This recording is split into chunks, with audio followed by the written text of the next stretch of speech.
Assalamualaikum warahmatullahi wabarakatuh.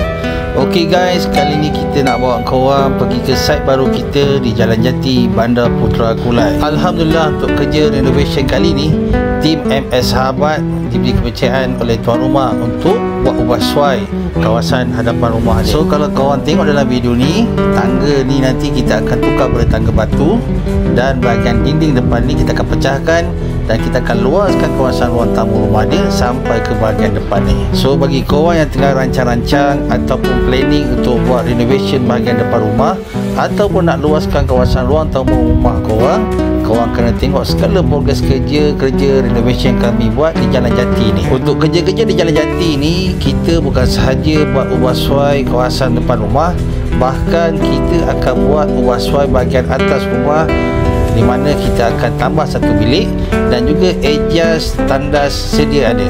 Jadi untuk video kali ni, kita just update kerja-kerja awalan yang kita buat dekat Jalan Jati Bandar Putra ni.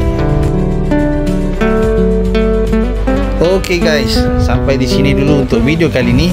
Kalau korang nak tahu update seterusnya, korang kena follow MS Sahabat Renovation and Decoration di FB page kami. Dan untuk orang Kulai dan sekitarnya, kalau korang ada nak buat renovation rumah, korang boleh terus call kami di talian 010 773 6431.